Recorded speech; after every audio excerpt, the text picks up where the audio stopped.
Hello student, now I am starting 8.1 application of integral or this is called finding the area under curves. ये find करना हमें, ये हमें find करना है, ठीक है। हाँ जी, अब मैं इसको करने से पहले ये बताऊं कि हम दो चीज़ें क्या यूज़ करते हैं। ये जो लाइनें डाल रहा हूँ मैं, ये कहलाती है वर्टिकल स्ट्रिप्स और ये कहलाती है horizontal strips. In most of the time मैं वर्टिकल स्ट्रिप यूज़ करूँगा। जब भी मैं एरिया अंडर कर्व्स फाइंड करूँगा मैं क्या करूँगा, vertical strip. So first is area under simple curves. अब एरिया अंडर सिंपल कर्व्स करेंगे, ठीक है, ठीक है। हाँ जी, यहाँ पर हाँ जी एरिया अंडर सिंपल कर्व्स करेंगे पहले। Let us suppose this is, जिस पर मैं, दिस इज द कर्व। अब इसका एरिया निकालना है between P and Q। Let us suppose the value of x is x equal to a और x equal to b। तो हम इसका एरिया निकाल रहे हैं x equal to a और x equal to b के बीच में, इसका एरिया निकाल रहे हैं। अब हमने अभी तक ऐसा कभी निकालना सीखा नहीं, इसका एरिया सीखा नहीं, तो हम क्या करेंगे, हम क्या कर रहे हैं, एक वर्टिकल स्ट्रिप बना दी, ये बना दी वर्टिकल स्ट्रिप, ये वर्टिकल स्ट्रिप बन गई और एक तरह से ये रेक्टेंगल बन गया।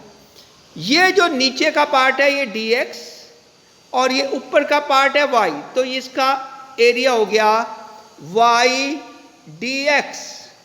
ये इस स्ट्रिप का एरिया है, इस स्ट्रिप का एरिया है, ये स्ट्रिप है STRIP, ये स्ट्रिप है। अगर हम ये इसका एरिया, अगर इसे इंटीग्रेट कर दें बिटवीन A टू B, अगर हम इसे इंटीग्रेट कर दें A टू B, तो ये पूरा एरिया निकल जाएगा। तो हम इसमें कर क्या रहे हैं, हम इसमें सिर्फ इसका, इस छोटी सी स्ट्रिप रेक्टेंगल का एरिया निकाल रहे हैं और उसको इंटीग्रेट कर देंगे। ये वर्टिकल स्ट्रिप भी चलती है, हॉराइजॉन्टल भी चलती है। मैं वर्टिकल स्ट्रिप ले रहा हूं, तो अगर हम इसको ऐसे कर देंगे y dx और lower limit a upper limit b, तो ये पूरे एरिया का कर्व निकल जाएगा फ्रॉम हियर टू हियर और ये एरिया निकल जाएगा, ठीक है। तो आज मैं यही कर रहा हूं, ठीक है। आगे चलो, ये हमने कर दिया। Now area between x axis and x equal to a and x equal to b। We draw vertical strip width dx। ये मैंने अभी बताया, ये मैंने वर्टिकल स्ट्रिप बनाई, ये मैंने now area of the rectangle अभी समझाया। This is length into breadth, that is y dx। और इस y dx का ये जो दिखा है y dx को, इसको अगर इंटीग्रेट कर दें बिटवीन a टू b, कई जगह हम x dy भी लेंगे, लेकिन x dy तब लेंगे जब हम कैसी स्ट्रिप बनाएंगे, ऐसी, ये हॉराइजॉन्टल। ये वर्टिकल स्ट्रिप है, कैसी स्ट्रिप है, वर्टिकल। तो जब भी वर्टिकल लेंगे तो जो वैल्यू लगेगी लोअर लिमिट और अपर लिमिट में वो x की लगेगी, और जब भी ये हॉराइजॉन्टल लेंगे तो किसकी लिमिट लगेगी, y की। ज़्यादातर मैं वर्टिकल स्ट्रिप से क्वेश्चन करूंगा, ठीक है, ठीक है। हाँ, आगे देखिए, ये मैंने बता ही दिया है। This is the area of one such strip. एक स्ट्रिप की एरिया है, अगर इसे हम इंटीग्रेट कर दें, क्या कर दें, इंटीग्रेट कर दें, तो ये पूरा एरिया किसका आ जाएगा, कर्व का। तो इंटीग्रेशन में हम यही करते हैं, एक स्मॉल पार्ट लेते हैं, ये स्मॉल पार्ट लेते हैं और इसके इंटीग्रेट कर देते हैं, तो वो होल का हो जाता है, सही है, ठीक है। मैं फर्स्ट क्वेश्चन स्टार्ट कर रहा हूं, ये फर्स्ट क्वेश्चन है। दिस क्वेश्चन ऑफ फर्स्ट, पहले ये 6 मार्क्स के आते थे, अब 5 मार्क्स के आएंगे, ठीक है। मैं कर रहा हूं, करो जी। मैं, पहला क्वेश्चन है, पहले कर्व बनाना है। अगर हम कर्व नहीं बनाएंगे तो नंबर नहीं मिलेंगे। अब कह रहा है find the area of the region bounded by the curve y square equal to x, ये, and the lines x equal to 1, x equal to 4 and the x axis in the first quadrant। मैं दोबारा question पढ़ रहा हूं, क्या कह रहा है, ये क्या कह रहा है, अभी भी नहीं हुआ, हाँ, ये क्या कह रहा है, find the area of the region bounded by the curve y square equal to x and the lines x equal to 1 and x equal to 4 and the x axis in the first quadrant। हमें area of the curve करना है। अब पहले पहचान करनी है कि ये है क्या। मैं नेक्स्ट पेज पे चल रहा हूं,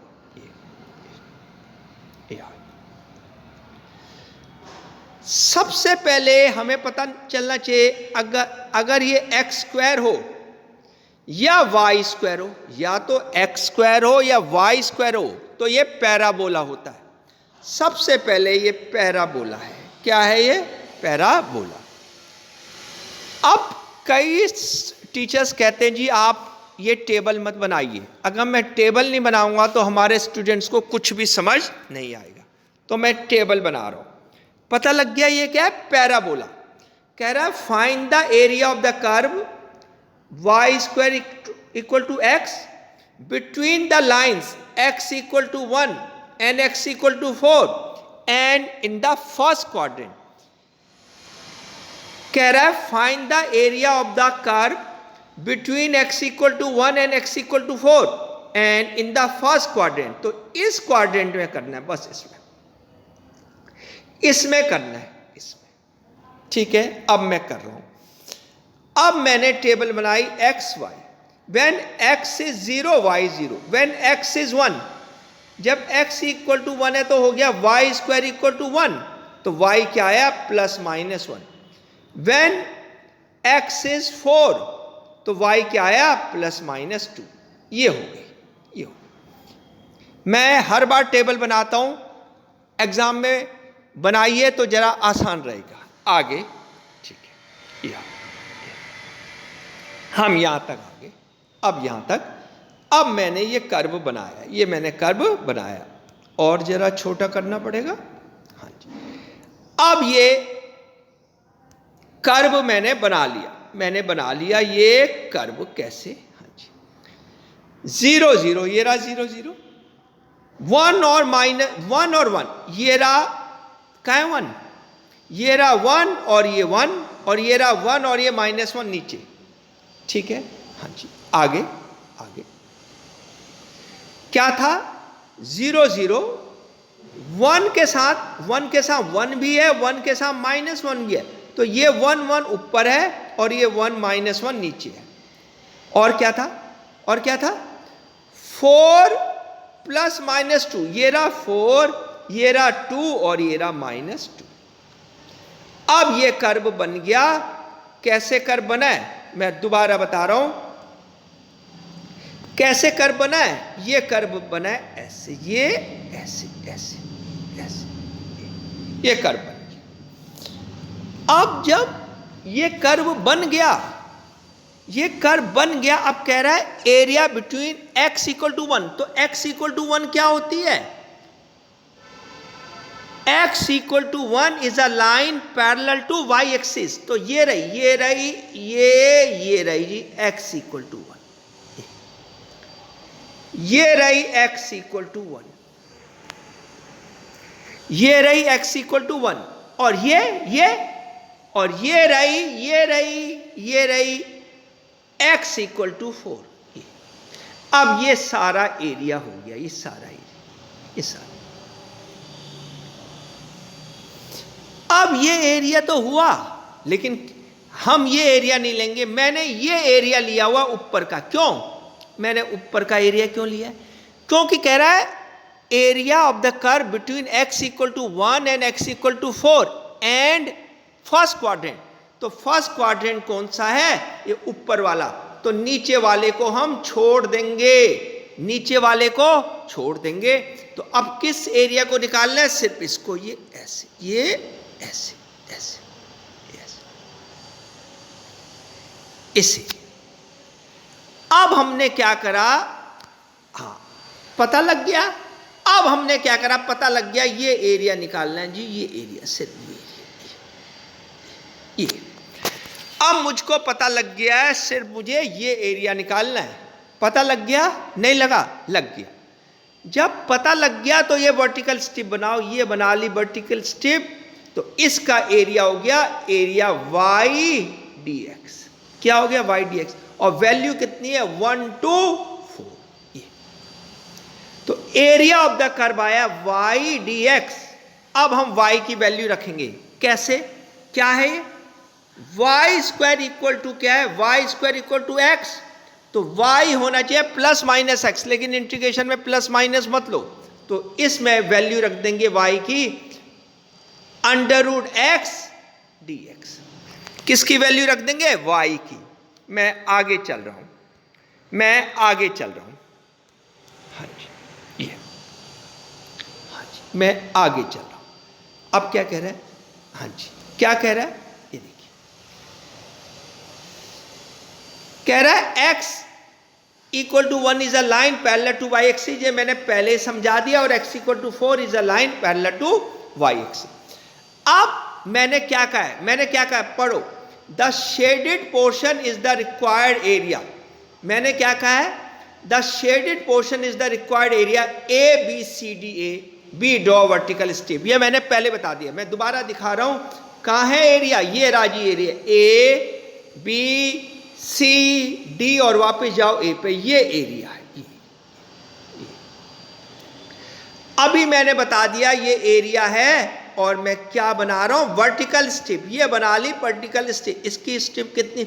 इसकी ब्रेथ कितनी है? dx। और लेंथ कितनी है? y। तो एरिया हो गया y dx। एरिया क्या हो गया? y dx। आगे देखिए, हाँ जी, be draw vertical strip, required area is 1 to 4 y dx। अभी मैंने बताया एरिया क्या हो गया? हाँ जी, मैंने अभी बताया एरिया क्या हो गया? 1 to 4 y dx। Put y square equal to x। तो y क्या हो गया? Under root x। तो 1 to 4 under root x dx। सही है? ठीक है? हाँ जी, हम यहां तक आ गए। अब इसका इंटीग्रेशन लेना। किसका? अंडर रूट x का। अंडर रूट x का मतलब x पावर 1/2। तो क्या आ गया? x 1/2 plus 1, 1/2 plus 1। हाँ जी, यही हुआ 1/2 प्लस 1, 1/2 प्लस 1। ठीक है, आगे चले, आगे नेक्स्ट पेज पे, आगे नेक्स्ट पेज पे दिखा रहा है। हाँ जी, नेक्स्ट रिक्वायर्ड एरिया। अभी क्या लिया था हमने? x 1/2 plus 1। तो ये हो गया x 3/2 और अपॉन 3/2। ये 1 लोअर लिमिट और ये 4 अपर लिमिट। सही है? अब मैंने क्या कहा है? Apply limits. Apply limit. ये 3/2 का ये क्या हो गया? 2/3। अरे हो गया कि नहीं? हो गया। अब मैंने क्या कहा है? यहां तक हो गया, ये यहां तक हो गया। यहां मैंने कहा है अप्लाई लिमिट। सो 2/3 तो है ही। अपर लिमिट क्या है? 4। 4 raise to power 3/2 minus lower limit 2/3 into 1 power 3/2। तो ये 2/3, ये लाइन 4 को लिख सकते हैं 2 square whole power 3/2 minus 2/3 1 power anything is 1। 1 power anything is 1। तो क्या आया? अब ये 2 और ये 2 कैंसिल। तो 2/3 इंटू 2 क्यूब माइनस 2/3। आगे आगे आगे This is 2 by 3 into 2 power 3 is 8 minus 2 by 3. This is 16 by 3 minus 2 by 3. This will come 14 upon 3 square unit, क्योंकि एरिया है इसको हम लिख देंगे स्क्वायर यूनिट। तो आंसर आया, ये आया 14 अपॉन 3 स्क्वायर यूनिट्स। हमने वर्टिकल स्ट्रिप लेकर करा है। कौन सी स्ट्रिप लेकर करा है? वर्टिकल। हम हॉराइजॉन्टल भी ले सकते हैं, मैं लूंगा, लेकिन उससे पहले मैं कुछ पूछ रहा हूं आपसे। हाँ जी, कहां गया, कहां गया भाई? हाँ, मैं आपसे पूछ रहा हूं, अगर ये एरिया सिर्फ ऊपर वाला ही नहीं होता और मेरे से कोई पूछता कि इस पूरे का एरिया निकालो, अगर कोई मेरे से पूछता इस पूरे का निकालो, अब मेरे से कोई पूछ रहा है इस पूरे का एरिया निकालो, तो कैसे निकालोगे जी? हमने तो आधे का निकाला है, तो कुछ नहीं करना, आंसर निकला है 14 by 3। ये बिल्कुल सिमेट्रिकल है, जो ऊपर है वही नीचे है। पैराबोला में जो ऊपर है वही नीचे होता है, तो इसको 2 से मल्टीप्लाई कर देना और ये निकल जाएगा 28 अपॉन 3 स्क्वायर यूनिट। कुछ करने की there is no need of doing anything, you can directly do it. Double कर दो। अभी कई क्वेश्चन करेंगे, अभी तो मैं बहुत स्लो स्टार्ट कर रहा हूं। आप लोगों ने मुझे डीमोटिवेटेड कर दिया, लेकिन डिसअपॉइंट कर दिया, मैं कुछ कर नहीं सकता। आगे देखिए। हाँ जी, अगला क्वेश्चन देखिए, अगला क्वेश्चन। हाँ जी, अगला क्वेश्चन क्या कह रहा है? उससे पहले मैं आपको एक बात बता दूं। हाँ जी, अगर y स्क्वायर है और x का स्क्वायर नहीं है, और अगर x का स्क्वायर है और y का स्क्वायर नहीं है, तो ये दोनों है पैराबोला। क्या है? पैराबोला। अगर x की भी कोई पावर नहीं है, y की भी कोई पावर नहीं है, तो ये है लाइन। क्या है? लाइन। अगर x की पावर भी 2 है, y की पावर भी 2 है, तो या तो ये होगा सर्कल या होगा इलिप्स। अगर x स्क्वायर का कोफिशिएंट और y स्क्वायर का कोफिशिएंट इक्वल है, तो वो है सर्कल। अगर इक्वल नहीं है तो वो होगा इलिप्स। तो मैं अगला क्वेश्चन कर रहा हूं, इलिप्स का क्वेश्चन है ये। क्या है देखना जी। फाइंड द, मैं और बड़ा कर दूं इसे, ये find the area of the region bounded by the ellipse. ये इलिप्स है X square upon 16 plus Y square upon 16 equal to 1। ये इलिप्स है। हाँ जी, करूं जी? करूं, ठीक है, मैं कर रहा हूं। ये यहां पर आ गया। 11 का याद है आपको, एक्स स्क्वायर के नीचे 16 लिखा है, जिसके नीचे ज्यादा लिखा होगा वो मेजर एक्सिस होगा। Equal to X square upon 16 plus Y square upon 9 equal to 1 is a ellipse whose major axis is X axis. सही है, ठीक है। मैं उसको उधर ले गया, इसको उधर ले गया। Y square upon 9 equal to 1 minus x square upon 16।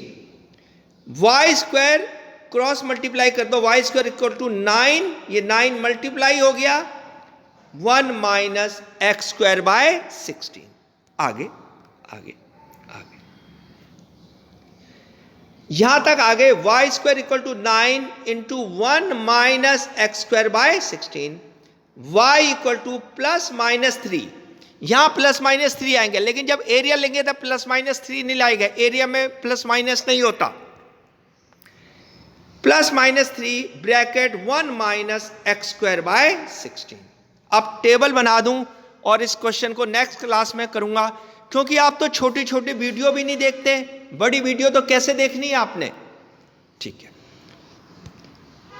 अब टेबल बनाओ। y equal to plus minus 3 1 minus x square by 16। पहले x 0 ले लिया। x कितना ले लिया? 0। तो हाँ जी, जब x 0 लिया है, यहां क्या ले लिया x 0, तो क्या ये 0 हो गया, तो क्या आया y प्लस माइनस 3 आ गया। हाँ जी आ गया। आगे अब x लो 4, जब ये 4 लेंगे, ये 4 है 16/16 1 माइनस 1 0, और अब x लो -4, जब -4 भी लोगे तो 1 माइनस 4 का 16/16 1 माइनस 1 इक्वल टू 0। अब ये नेक्स्ट क्लास में मैं इसका कर्व बनाऊंगा और ये क्वेश्चन आया हुआ है, तो इसको ध्यान रखना। Thank you.